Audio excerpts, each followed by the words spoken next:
Good afternoon. Welcome back. We are live. Sideline Stories at the Live Hip Hop Daily Studios. I'm your host, Terrell Thomas, and I'm joined today by a lovely young lady that I'm quite sure you'll be seeing a lot more here today. Let the kind folks know who you are.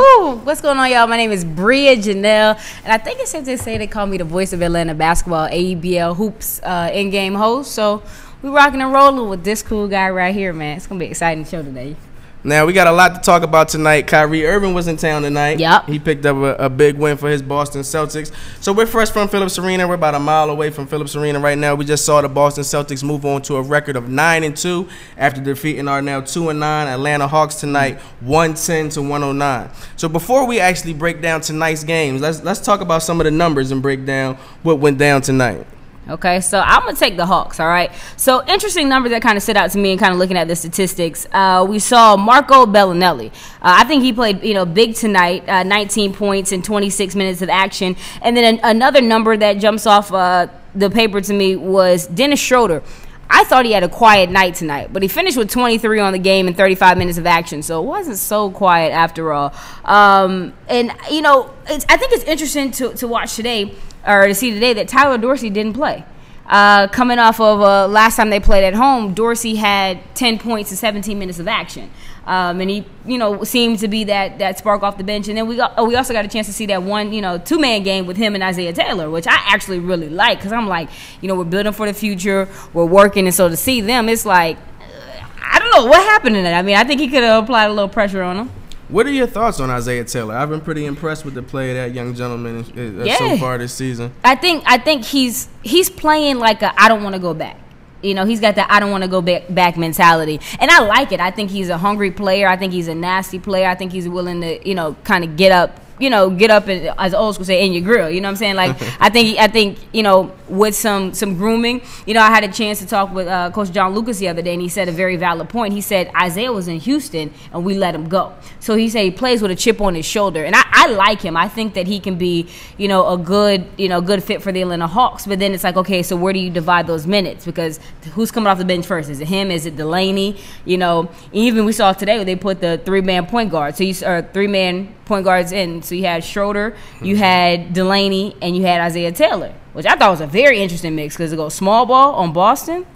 So, it seemed to work out for a while though, because Malcolm Delaney had a good game. Yeah, tonight. He did. Malcolm had a big game. I so think that kind of surprised a few folks tonight. 13. Wait, did he have? Wait, let's see. Malcolm had 4. Wait, he had 4? No, he had 13. 13. Oh yeah, 13. I'm reading wrong. Yeah. So. It's a good game for him, though. Big night for Malcolm. Yes. Following the game tonight, Coach Buzz spoke briefly. He said it was a tough game tonight. Both teams made a ton of plays, made it really, really competitive. Trying to get stops, it was hard out there. The Hawks weren't able to get stops. Speaking on the play of Kyrie, Coach Buzz said, we'll go back and look at the film. There was a lot of good defense tonight despite giving up 110 points and Kyrie going for 35. A lot of his buckets were tough shots, tough bucket. Right. The 1-3 that was really late with a minute or a minute and a half to go into a game, I don't know what more Kent Bazemore could have done. He still made the shot. And that's real. Kyrie was out there making shots tonight that was just pretty outstanding. He is. And it's so funny because I tweeted, you go back and look at my Twitter, I said, if there's a way to describe this game, one word, it would be heartbreak. Because they had it. And it was there, but it's like, I think that's what separates the goods from the greats. You talk about Kyrie, he had 12 of his 35 in the fourth quarter, which is rare. You know what I mean? The greatest players do that. So I mean, I don't know. Atlanta, that was tough for him. What's interesting, what you just throwing that stat out there, I think it's kind of interesting. We saw Isaiah Thomas explode in the fourth quarter a lot last year for the Boston Celtics, and it's almost seeming like Kyrie is picking up that role as well. I don't want to quite say as Isaiah Thomas, but in the fourth quarter, he's less of a distributor, more of an attack, and more in attack mode. And as you say, he's putting up big numbers tonight. I agree. Speaking of the Boston Celtics, Kyrie Irving, as we mentioned, finished with 35 points tonight, shooting 14 for 22 tonight, also finishing with 7 assists. Jayson Tatum, the young rookie who's looked very impressive so far for the Boston Celtics, he had a big shot in the corner tonight to kind of give the Celtics the lead as the Hawks were fighting. Our Hawks were fighting to make it a game, and Jayson Tatum hit a big shot, finishing with 21 points. Jaylen Brown, in his return home, the Marietta prospect, he finished with 11 points tonight. And then, of course, Al Horford former Atlanta Hawk, almost a triple-double, 15 points, 10 rebounds, and 9 assists. He quietly had a big night tonight. And that's the thing. It wasn't. I mean, he filled up the stat sheet, but it was like you said, it was quiet. So to see him, I'm like, he almost had a triple-double. Almost had a triple-double. But you know, when you come back home, like you said, it's something about it. I mean, obviously Atlanta's completely revamped, so it's different. But to see the way he came back home, boy, we missed him. So what have you learned from these Celtics on this 9-game winning streak? Now, I'm quite sure a lot of America, as they were watching the first game when Gordon Hayward went down, it was just like one of those, oh, man, you know, the Celtics are done quite thing. Yeah. And they're the hottest team in the NBA right now. We seen them last night. They got a win against the Orlando Magic. They come here, get a win against our Hawks tonight. They'll be going up against the Lakers on Wednesday. So okay, this is going to be an odd comparison, but I would compare this year's Celtics to last year's Falcons. And I say that because they've bought into the concept of brotherhood. Like, you got to think when Desmond Trufant went down last year, and we just kind of saw, you know, the whole building when Dan Quinn came in, because they came off a horrible season, right, in 2015. So going into 2016, it was like, okay, they bought into the concept of brotherhood. And as crazy as it sounds, I think that with Gordon Hayward going down, that's what brought the team closer together, because it's like, man, that could have been you, that could have been me. Like, we all in this locker room fighting for the same thing. There's no division, because they have a lot of new moving pieces and parts that they added in the mix too. You know, so let's not confuse that. But I think that, you know, just seeing the way that they're coming out, they're off to a 9-game winning streak. Even in watching them in the locker room, that camaraderie, like, you can't buy that, you know. And I think it goes into everybody buying into their role early. And then, you know, after the game, we heard one of the reporters asked Brad Stevens, you know, about the rookie shooting in the corner. He's like, "What'd you tell him?" He said, "Shoot the ball." Like, when your coach has confidence in you like that, Brad Stevens to me is like a Dan Quinn, you know. So which is why I relate the 2016 Falcons to the 2017 Boston Celtics. I honestly can say that was well put. I think that's a great comparison right there. And what I'm seeing what the Celtics are doing, what are our Hawks, you know, like we've seen last night, of course, they went to Cleveland, yesterday afternoon rather, they went to Cleveland and picked up a big win. Now, they almost gave the lead up at the end. It was kind of scary at times, but they were able to find ways to stay composed and pick up the victory. Tonight, they had the lead several times. I believe it was something like 26 lead changes or something like that. They had the lead several times tonight, but down the stretch, it just seemed like, as you mentioned, Boston had more players who were prepared to take the big shots down the stretch. But what are your thoughts have been on the Hawks of their last 2 games? Playing 2 of the more notable teams in the East and going 1-1 in that stretch. I think the Hawks need to identify a closer. You need that guy that can give you 6 to 8 points down the stretch in the fourth quarter, last 2 minutes of the game. I think that's what defines the difference between good and great. Like, we don't know who's going to take the last shot or who we're going to go to down the stretch for the last 2 minutes of the game. I think they need a closer. You know, it's trying a lot of different things. You know, like I said, I like the small ball that they showed tonight. You had it was Bazemore I don't know who they were kind of going point guard by committee. So you had Schroeder in the game, you had Isaiah Taylor, you had Bazemore, Deadman, and I want to say it was Delaney, or it might have been Prince. They kind of interchangeable. So it was just trying to figure out that lineup and what works and what doesn't. But the closer, I think, is the big thing, and their confidence. You know, I think they had confidence down the stretch in that Cleveland game, and it was like, we can win this. You know, and once they buy into the concept of we can win this, I think they're going to be good. But they got to identify that. Who's that star? Because, I mean, you see the numbers are a little lopsided tonight. You know what I mean? So it's kind of like, you know, who's that consistent player? We've seen Dennis consistently put up about 20 points or so a night, so we'll see. I would like to see him get his rebounds, his assists up a little bit more, get more folks involved, but he's been very aggressive as far as going to the paint and actually scoring. Following the game tonight, Boston Celtics head coach Brad Stevens actually spoke on the Celtics' recent 9-game streak. As you mentioned, he spoke on Jayson Tatum having the ability and the will to take big shots, and he spoke on the Atlanta Hawks being a young team and them being gritty and how it was difficult when they went to the small ball matchups and the Celtics had to kind of change things up. Check out what Brad Stevens had to say, and we'll be right back here at the desk. You said yesterday have many quiet offensive games, even though he can do a lot of things when he's not scoring.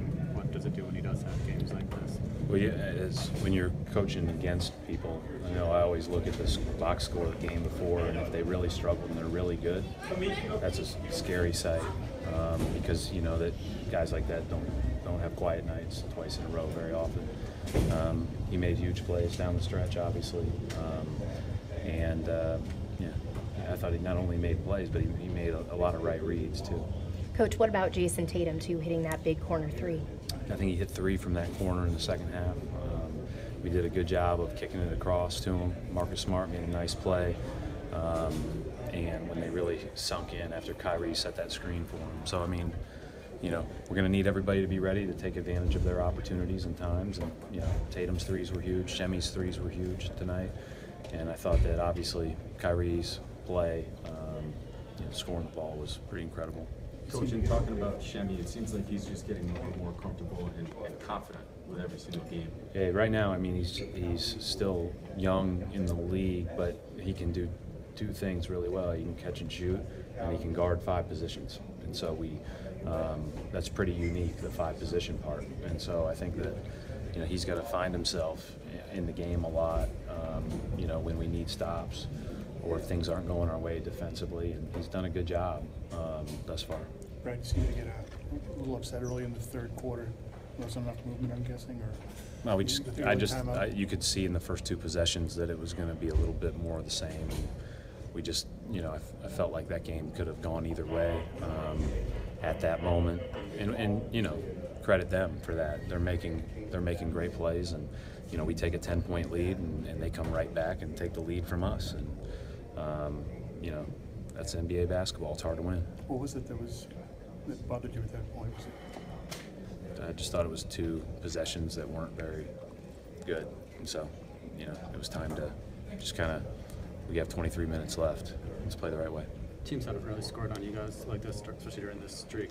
Were guys a little sluggish, or were they just playing better? We didn't play very good defense tonight, but they played great offense. Their driving and cutting really hurt us. They're hard to keep in front. That was a concern going into the game. I think that when they play like this with all these smalls, I mean, they've got a speed advantage a lot of the time, and that's not just against us, it's against anybody. Those guys are great putting the ball on the floor, and we've struggled with their speed in the past. You know, tonight I thought some of the, you know, it was good to see a couple of times when our bigs or 4s got switched onto Schroeder. They did a pretty good job with Tatum guarding a couple of times, and Tice guarding him once, but he's a hard guy to keep in front of. Coach, what have you learned about your young team during this recent winning streak? Yeah, I guess through 11 games, you know, we have a lot to work on. Until tonight, our defense has been pretty good, but it's a reminder that you have to be good every night. Coach, what do you make of Kyrie Irving's energy level? I mean, coming on a back-to-back second night, leading guys down the stretch tonight, but also defensively leading in steals and deflections coming in. Well, I think he's had good energy all year, and then you know in the last obviously against Oklahoma City, I think he played 33 or 34, and last night he played under 30, and so that was really a positive for tonight with allowing him some extended minutes there at the end. After we had a chance to speak with Coach Stevens, we also stepped into the locker room to speak with rookie Jayson Tatum. Jayson Tatum spoke on what he's learned so far in his young 11-game season, what he's learned from playing with Kyrie and Brad Stevens, and he also told us what he looks forward to learning as the season progresses. Check out this interview and we'll be back here at the desk. You know, defense collapsed. We made a great play. And, I mean, I hit, I think, 2 before that in the same spot. So I just had the confidence to knock it down. Yeah, where is your confidence level at right now to be able to take those big shots? Trying to stay mellow. You know, get open shot, shoot it with confidence, make some, miss some. What did it feel like to hit a shot that big on this stage? It felt great, you know, just to help, you know, contribute to a big win like this, and you know, continue to streak from 9 and you know go undefeated on the road trip. Big win for me. Got you to get yourself together after kind of a sloppy start. How did that work for you? It's a long game. You know, it's 2 halves. You know, sometimes we don't always play well, but just how we respond. And I think we responded well. What's it like this when you see Kyrie get going like that? Passing, scoring, and pretty much everything. It's exciting, to be out there, to be, on his side, watching him do all those incredible things. And, he's a great player. Jayson, I know you don't know anything different, but what does it say about this team? You haven't been on a lot of teams, but the fact what you guys overcame tonight and to make it 9 in a row. It just shows the heart of our team. Some guys stepped up tonight. We just have a lot of heart in this team, and we just fight until the buzzer goes off, and that's what we did tonight. Jayson, what would you say you've learned so far in this young season, being your rookie season? It's a long game. And, both teams are going to make runs. Just try to withstand those runs. Just try to play, complete game as you can. But you also had a chance to speak with former Hawk Al Horford. Al was back in the building tonight. Almost a triple-double was pretty remarkable. That's insane. Do you think Al has what it takes to help the Celtics get over the hump? Ooh. I don't know. That's a tough one. I say I don't know because it's a tough one. Down the stretch, how is his body going to hold up? Because he has been injury-prone over the past couple of seasons. So does he have what it takes? I think so. But does his body have what it takes to maintain? Because, he's a step up into a big role and a leadership role with Boston in their lineup that they have now. Al spoke on being a leader for Boston. He spoke on the play of rookie Jayson Tatum playing alongside Kyrie Irving, and of course, what it's like to be back in Atlanta playing where he once called home. Check out this interview, and we'll be back here at the desk. Came out sloppy, then execute our plays like we needed to, and that woke us up. Is that you guys have won some ugly games here? Even the game in Oklahoma City, you got behind by 18. You had some kind of struggled some yesterday, but you're getting these wins, I guess. It's just all that ends well. Or? Yeah, we had our runs, they had their runs. They're a team that plays hard. That's just how they play, and obviously we could have done some things better, but at the end of the day, we'll take it. We got the win. What changed defensively after that timeout? We were just had more of a sense of urgency.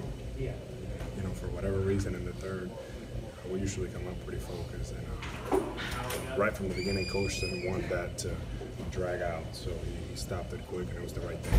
Needed more movement. You guys needed more movement offensively. So. That was a part of it, but just making sure that we executed well. We can't do stuff halfway. We have to do things the right way. You surprised at all in how well Kyrie adjusted to this team, how quickly he's going? Yeah. It's always difficult to make a transition from one team to another, getting to know the guys, just the way that we play everything. Kyrie's been, very willing to do whatever it takes, and he's been able to adjust pretty well. Brad said he liked the challenge that this team brings. They're small, they attack. You obviously know a lot of them pretty well. What are the challenges in guarding them? Schroeder does a great job putting pressure on the basket. He can also shoot the ball. It starts with him, and then it goes down the list. One of the things that they do really well here is that they develop their guys. And, the guys always are able to step up and fill in. It's kind of like that San Antonio way that it doesn't matter who's out there. They'll get it done. But is it kind of weird for you to see so many different guys? I think Schroeder is probably the only guy left. And Prince that you actually played with here. It's a big turnaround. It's a big change. So it's definitely different. Since I was here, Dennis, Mike Muscala, and Basemore. That's it. So. How difficult in general is it to play a team that's really got nothing to lose? They got 2 wins. We came out sloppy, then execute our plays like we needed to, and that woke us up. Is that you guys have won some ugly games here? Even the game in Oklahoma City, you got behind by 18. You had some kind of struggled some yesterday, but you're getting these wins, I guess. It's just all that ends well. Or? We had our runs. They had their runs. They're a team that plays hard. That's just how they play, and obviously we could have done some things better, but at the end of the day, we'll take it. We got the win. What changed defensively after that timeout? We were just had more of a sense of urgency. Now, Kyrie Irving, we had a chance to actually see him over the summer playing in green. He was the Celtics in the Prather, a member of the Celtics in the Prather League, and then he was in your league, out of ABL with Lou Will's team, rocking green as well. So it was a sight to actually see Kyrie Irving in a professional jersey playing for the Boston Celtics. This being our first time seeing him in Phillips Arena in the Celtics jersey. Now, we've seen him over the past 2 years as a member of the Cavaliers, and they've pretty much given the Hawks hell in the playoffs and in the regular season. So to see Uncle Drew out there tonight, what did you think of his 35-point performance? Boy, I tweeted it. I said he looked like the ABL Uncle Drew that I saw this summer when I was yelling, "Look out for the cookout!" Like, because that boy, look, all he needed tonight was some brown shoes. You know them brown sandals where you can really grill, the grill sandals. Well, you know somebody can really grill when they got their they Kango outfit on, the hat. You know what I'm saying? Sometimes they got a hat, then they got them brown sandals. Boy, he was cooking out there tonight, and to see him like out there doing work, it was like that was Kyrie being Kyrie, doing Kyrie things, and to think that like that was being held back in Cleveland, like, so now he just like he's playing like he's in summer league. Like, it looked like summer league today, like summer league, like 39, 42 numbers he put up. Now, I don't want to be one to throw things out there, but it was kind of fascinating. About 10 minutes after the game ended tonight and Kyrie put up his 35 points, LeBron James put up a post on Instagram with the Arthur meme with the mad fist saying mood. That's all that it said was mood. Now, Isaiah Thomas commented under the picture saying, "This is somebody you need me to get, big homie." Isaiah Thomas is ready to get back on the court. He's ready. He is antsy out here. He's ready to get back on the court. But Kyrie continues to impress. 35 points tonight. After the game, we spoke to Kyrie about his team's performance, their 9-game winning streak, and although he put up 35 points, what they're doing on the defensive end of the ball. Check out this interview, and we'll be back here at the desk to debate, can Kyrie win the MVP with the Celtics, and talk about our potential Rookie of the Years. Another stretch where you guys had some sloppy play and overcame it, just making plays down the stretch. Yeah. What changed after Brad called that early timeout? Who's that? What changed after Brad called that early timeout in the second half? Had to get our shit together, honestly. You could just tell that mentally and physically we were dragging a little bit, and that's gonna happen sometimes, some games, for how hard we play, but we don't want to make that a habit for us, or an excuse. So we understand what we got to demand from one another, and we just got to have it on a consistent basis. So the fact that we can still will out some games and understand that down the stretch we can rely on our defense and offensively we can execute, then some games will be like that. But like I said, over the last few games, we don't want to make it a habit, but we're playing extremely hard, and we're going to continue to do so. And every night it's not going to necessarily look the same, but the intent has to be the same, and we understand that. That being said, how surprising is this winning streak, considering all the new pieces? It's just a new season.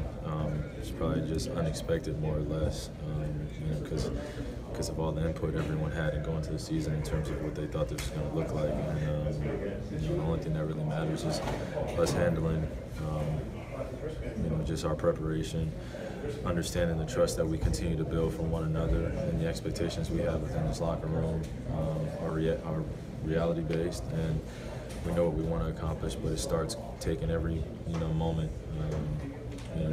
Not taking any moment for granted. I understand we got to continue to get better, and practices and shoot-arounds, and every moment we have a chance to be with one another and connect, they matter. So it makes I always say, Brad always says, they're never really little things anymore in the grand scheme of things. So every moment matters for us for us to continue to build our foundation, that we want to be going forward. Brad had really harped on ball movement after yesterday's game. Were there times in the second half you felt like that was more you guys are capable of, more you can be when you're really swinging it around?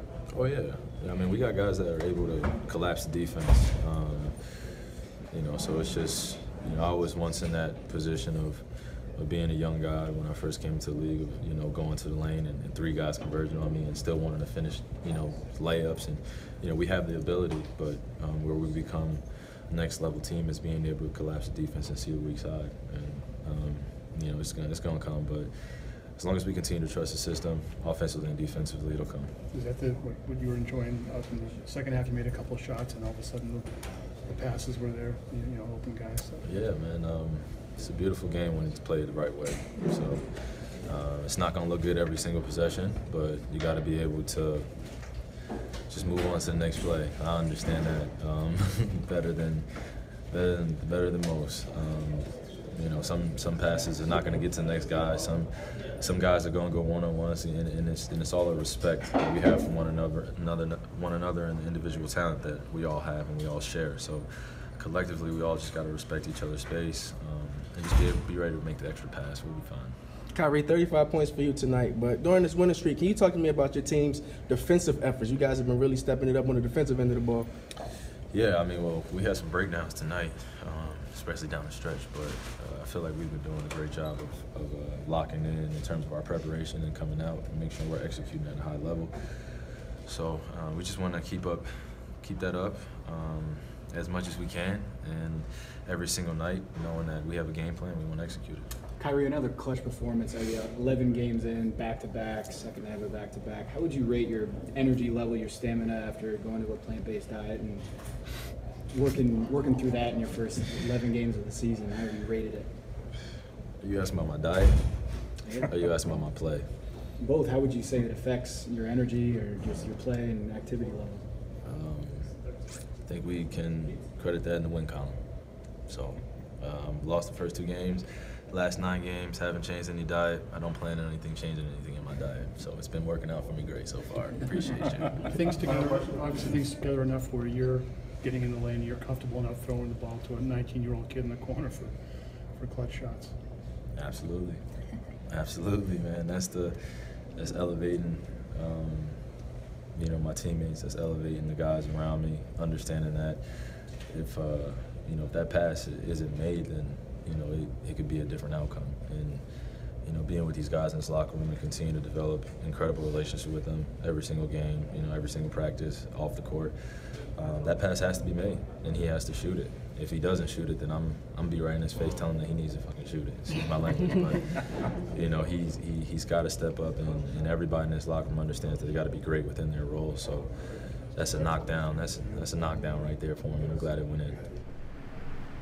So we see what Kyrie Irving is doing to lead his young Celtics team now without Gordon Hayward after the devastating injury in the opening game of the opening season against the Cleveland Cavaliers. If Kyrie continues to lead the ship like this, do you think Kyrie could win an MVP as a member of the Boston Celtics? Absolutely. I think if Kyrie keeps playing like this and doing Kyrie things, I think Boston will predicting early, they either make it to the Eastern Conference Finals or they're going to win. If they make it to the Eastern Conference Finals, they're going to win it. Bold prediction, but I think so. I feel like he's got what it takes, and I feel like he's always wanted to be a leader. And right when he was propelling to become a leader as a young guy, LeBron came back and kind of ran on his parade. So now he's like he feel like he got something to prove.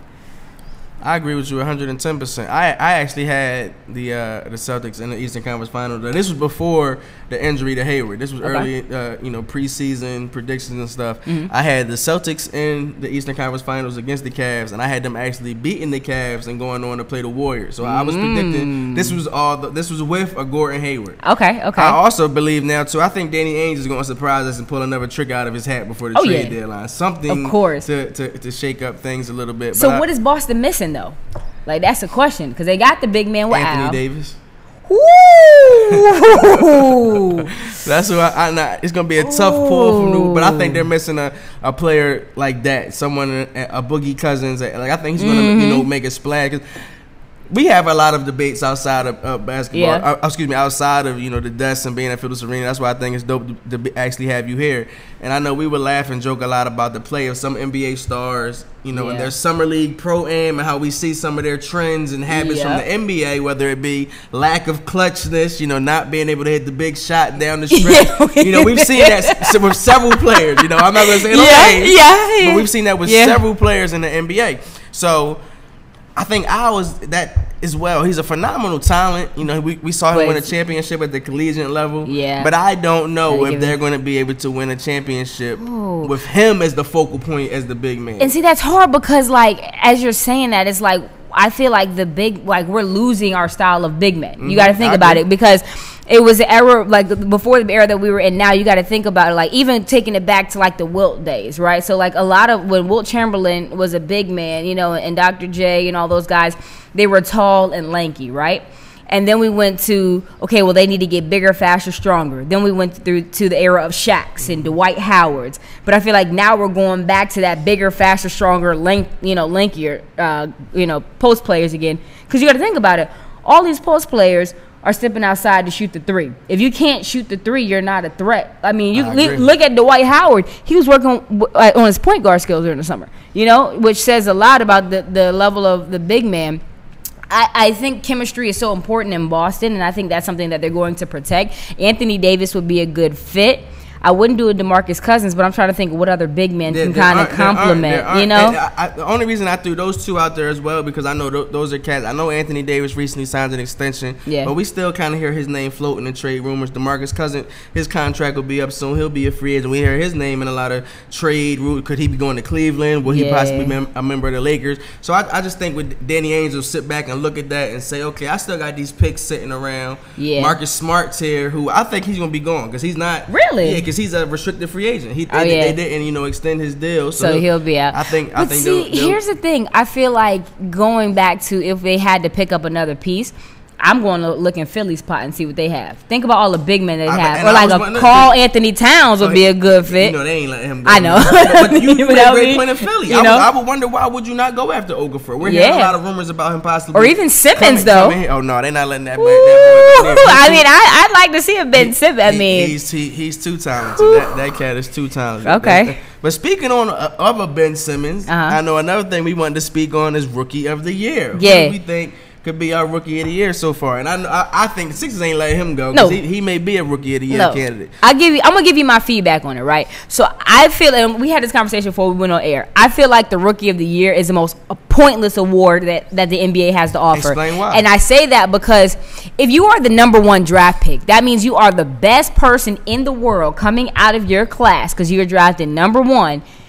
Shouldn't you be the Rookie of the Year? Or at least you're assumed to be. Or you're assumed to be. When is the last time? Exactly. But when is the last time a #1 draft pick won Rookie of the Year? It may have been Kyrie Irving. Was it Kyrie Irving? You know, because you got to think about it. Who was drafted in? Who was the #1 draft pick in 2016? It was Ben Simmons. He got hurt. Man. Looking back at 2015, that was the year of who came out in 2015. Sixers had a top pick. They've had the. I feel like that might. Was that Karl Anthony Towns? Was that in 2015? You may be. Did Cat come out in 2015? I think Cat came out in 2015. So you look back in 2014, and it's like, I feel like it's a pointless award, because even looking at Malik Fultz, where is he? Like, what is he doing? And I feel like, honestly, in my opinion, the Sixers saw, they're like, oh my God, we didn't expect Ben Simmons to do this year. So now what do? I think they're in a bind. Cause think about it, that was supposed to be their guy. Well, they were going to play Fultz at the shooting guard position. They wanted Ben Simmons to run the point. They wanted him to be able to run the point and kind of facilitate things. I think they wanted to bring J.J. Redick, who they signed, off of the bench and let Fultz actually run the 2 position. But I don't know if they handled his shoulder injury wrong or what. Do you think he has a real injury though? I do believe he has an injury. You think so? I do think he has an injury. Interesting. I do think he has an injury. Because I honestly think that his play is needed out there. There's been a few games, the Rockets game last week. It's been a few games, although they're a young team, they still haven't been able to close. It's like y'all need all shooters on deck out there. I don't know. I feel like it's a political game. I think he has a date. We're nursing indefinite, because it's indefinite. We don't know how long he's gonna be out. Evaluate him again. Right, he's gonna be evaluated, and then it's like, okay, he needs an extension. Then it's like, okay, well let's reevaluate him after the season. I mean, I feel like you beef him up, to a point where you trade him, because you got to look at it like, right now he's not really serving value. Yes, he was a #1 draft pick, but I think he was the most overlooked #1 draft pick. People are like, okay, cool. Well, we're talking about Lonzo. We talk about, and you got to think about Ben Simmons is still considered a rookie. Oh yeah, definitely. Yeah. You know, he got that experience, and he's still sitting over there on the bench. Yeah, I don't know. I don't see Fultz being around long term for Philly if Ben Simmons is going to continue to play the way he's playing. My opinion. So we see everything that John Collins is doing out here. A lot of Atlanta natives are calling him John the Baptist because of his high flying and highlight type plays so far. We see that he's still a raw talent out there. He has, although he brings a lot to the table already, he has a lot to learn, a lot to still improve on out there. We've spoken to him, I know, both on numerous occasions. On one thing that he spoke on is looking to become more versatile as a defender, a cat that can go up against Dwight one night and a cat that can go up against Dirk or Porzingis on the next night. What are your thoughts about John Collins' rookie performance so far? Is he a name that folks could possibly throw out in the hat and at least watch and monitor? Yeah, in preseason I would have said yes, but looking that he's a type of player, he's like Dennis. He's got to learn on the go. He's got to learn in the game, you know, and so it's almost his mistakes are going to be made in the game. He's very foul prone. Very, very foul prone. I mean, he's picked, and even in college he was like that. And that's what he said coming into the NBA when you were looking at, you know, some of his pre-draft interviews and interviews when he first got to the league. He said, we can play more aggressive now that I can play more aggressive now that I'm in the NBA. But how many, he had what, 4 or 5 fouls a night? So, and you got to think about his minutes are restricted. Like tonight, how many minutes did he play? He played 15 minutes. He's not playing more than 18 minutes a game. So it's hard to consider him when you have rookies like Lonzo, like Ben Simmons, you know, like Dennis Smith Jr. that are getting 25, 30 plus minutes a game. You just threw out the name of Lonzo Ball. So he's been up and down so far this season. We've seen games where he scored 29 points. We've seen games where he scores 2 points. I think personally he's more of a facilitator. Yeah. I also know that, you know, my heart is prone to go with Lakers, so I'm looking at his game, you know, with a different You're eye. biased. But I'm trying to be as, you know, as honest as, you know, as I can about the kid so far. He hasn't been as aggressive as I would like to have seen him be so far, but I still think that it's early. Like, the jury's not out on Lonzo quite yet. Yeah. He's not having the season that a Ben Simmons or the rookie campaign so far that someone like that is having. Yeah. Or even a John, you know, I just like the effort that John Collins I like it too. On a night-by-night basis. And I agree. I think I think it's hard to really say, you know, Ben Simmons in the Rookie of the Year because you got to think he interned with the NBA for a year, so he had a year to grow. You know what I mean? Joel was the same vibe last year. He was drafted in 2014. He didn't play 14 or 15. Last year was his first year actually getting on the court. Now he didn't win the Rookie of the Year, but it was a strong candidate. He was a strong candidate. I don't think that's fair either, but it is. It's like you got the red shirt with the NBA team. Yeah, so, you know, that's what I'm saying. So you can show it's really like you was in the 13th grade. Yeah, you know, type thing. So you get an extra year.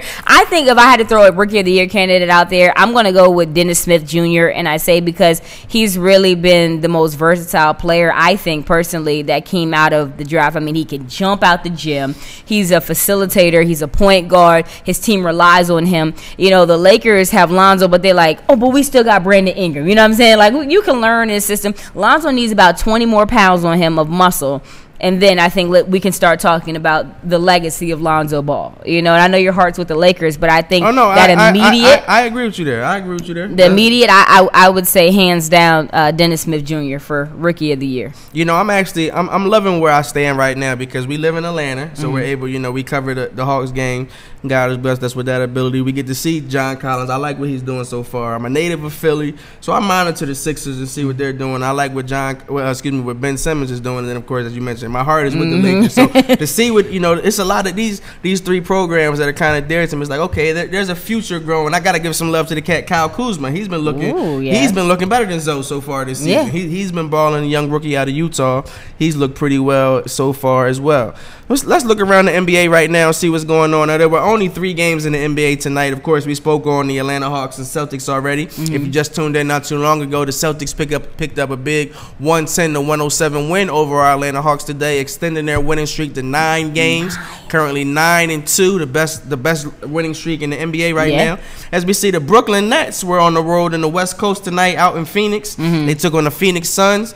The Nets moved on to a record of 4-6 after a 98-92 victory over the Phoenix Suns.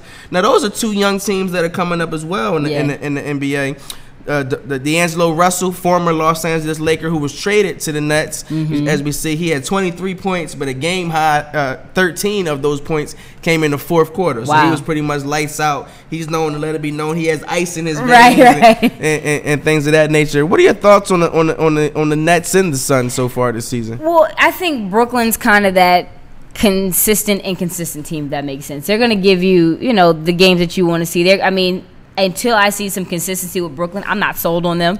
I think they have great pieces, but as a team, I'm kind of 50-50 on them. Looking at Phoenix, I like Phoenix. I think they're a young team. I feel like they need maybe 2 or 3 pieces that can help them out. But a player that I really like and I've had a chance to watch over the years with Phoenix is Tyler Ulis. Okay. Even from when he played in the Nike Shy League in Chicago.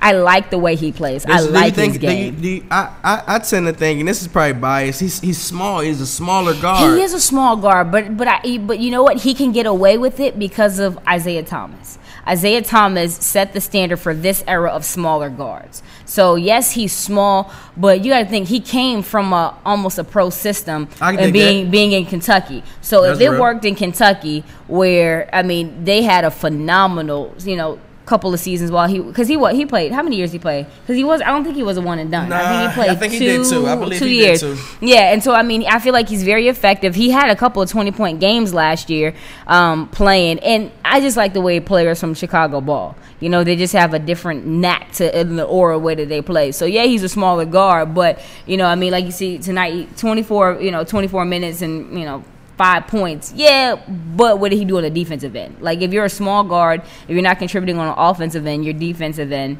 has to be on point. And I think he can consistently give that to you. Also for the Phoenix Suns tonight, T.J. Warren finished with 20 points. He's been looking good. I know he recently had a career high 40-plus point night the other night. We see him continuing to shine. Devin Booker, a young cat who I really like a lot. We saw him put up 70 points last year. He went off in one game. They ended up losing the game, but he still went off. He finished the game with 18 points tonight. Mike James finished the game with 16 points tonight for the Phoenix Suns. And as far as the Brooklyn Nets are concerned, we'll let you know D'Angelo Russell had a game high tonight, finishing the game with 23 points. I know our man DeMarre Carroll was out there. He finished 33 minutes of action tonight, 14 points. Allen Crabbe finished tonight with 15 points. So the Brooklyn Nets picked up a big 98-92 win over the Phoenix Suns. And right now, currently underway, we have the Golden State Warriors taking on Dion Waiters and the Miami Heat. Now, that game, as we mentioned, is currently underway. The Warriors are currently up 73-57. Yeah, good night. Put them boys to bed. Warriors started off a little shaky, but what are your thoughts on their play so far this season? Again,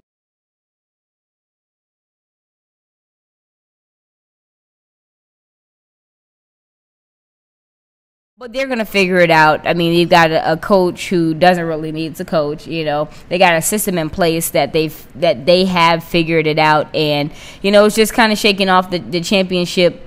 I don't know if you want to say jitters a little bit, just because they got their rings. They were excited. So now it's back to basketball. They're sitting on a 7-3 record, so it's not like it's oh my goodness. But I'm sold on Golden State. I'm not necessarily a Warriors fan, but I'm sold on them. Their lineup is like, they look like they have fun and that they love basketball. And when you see them out on the court, when you see your Nick Youngs, he has a swag to the team. But when you see Draymond and you see KD, they look like they're friends. And whenever you see that as a former athlete, and seeing that in the locker room and then when it translates on the court, that's cool. And I think that's all.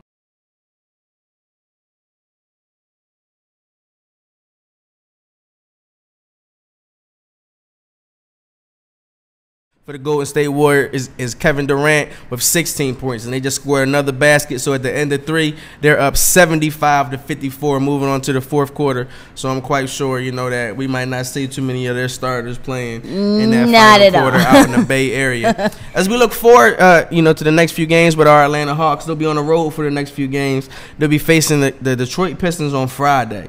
What are your thoughts on this upcoming matchup between the Pistons and our Hawks?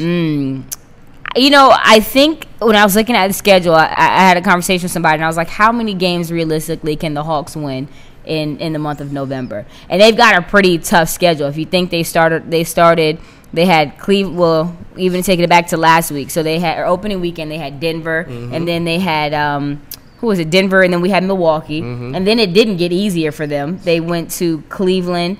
We played tonight. They played tonight at home had James against. Harden last They Friday. had the James Harden and the Rockets last Friday. When you look at their strength of schedule, it's very. I mean, it's very short. It doesn't get easier. You've got Detroit, Washington, and New Orleans. 3 solid away games. So, I mean, looking at the Pistons game, I think that they'll go 1-3. Looking at these next 3 games. So what would that one be? Would that one Detroit. be in Detroit? That one, I think that one will be in Detroit. I think they'll get a steal in Detroit. Washington is just playing, out of their mind, in my personal opinion. Watching John Wall and Bradley Beal really buy into that system, and then adding guys like a Mike Scott, who's giving you that great mid-range game. Scott. I love his mid-range game. Shout out to Mike Scott, man. He is the ATM. He got that nickname this summer because he's cash. The bank is open when it comes to Mike Scott. So I liked him. I like that move to Washington. From I believe he was in Phoenix, wasn't he? Yeah. So from Phoenix, to Washington. So I like that. He's a DMV guy, so he's back at home. He's got family around him. So I'm sold on Washington. I think they'll get that win, and then I think looking at New Orleans, they're just outsized. That front court, it's Boogie Cousins and Anthony just Davis, they're giving teams nightmares right now. Yeah. They are giving teams nightmares right now. Yeah. I kind of agree with you. I think the Pistons are a team that I can't really figure out right now. I think the Hawks seem so, I don't understand this team right now. It almost seems like they tend to play with a little more grit on the road, as we see what they did in Cleveland. So I can definitely agree with you as far as the Detroit game is concerned. Washington is a team that kind of, we saw them take a loss to the Cavs, then come back and get a big win the other night when Bradley Beal had 36 points. So I feel what you're saying about their backcourt. Something about the matchups between John Wall and Dennis Schroeder are always interesting. So that'll be a game I'll keep my eye on. I don't know what the outcome of that game would be. And then I have to agree with you. The front court would just be outmanned, when they go to New Orleans to take on the Pelicans. Then we'll be back here against the Sacramento Kings on Wednesday, November 15th. 21 Savage will be in the building with us. Yep, I think that'll be a win. It'll be good. They'll be back on the road. They'll be excited. The guys will want to see 21. Give them a little extra energy. It'll be, a few more fans in the stands. Sacramento, I mean, looking at their roster from top to bottom, I would say they're evenly matched with Atlanta. There's no superstars per se on Sacramento, so I give them, in the next 4 games, they'll go 2-2. They'll win 2, lose 2. And that's actually pretty dope, as we see. So we'll get the Sacramento Kings back here Wednesday, November 15th, and then once again we'll have Kyrie Irving and the Boston Celtics coming right back into town on November the 18th. That's funny. I was asking, I said, when do y'all come back? They're like, well, we come back in a few weeks. They come back in the next 2 home games from now. Y'all right back here rocking with us. Right. So that'll be pretty dope. So as we see tonight, our Hawks suffered a tough 110-107 loss tonight to the now 9-2 Boston Celtics. Kyrie Irving once again with a phenomenal performance. Phenomenal performance. We'll be keeping our eye close to see what goes on coming up with the Atlanta Hawks as the NBA moves on. What you got coming up for the rest of the week? Oh man, rest of the week. Nothing much. I'm trying to think. What do we have? There's no basketball for the rest of the week. Pretty chill. Really getting ready for Monday. You guys know I'm the tour MC for WWE Wrestling. Yes, so we've got yes, I am the tour MC for WWE Wrestling. So I do all the celebrity appearances. So we have one coming up on Monday for Monday Night Raw, which is actually here in Atlanta, and then we leave right after that to go to Charlotte for SmackDown. So it's gonna be a pretty exciting weekend.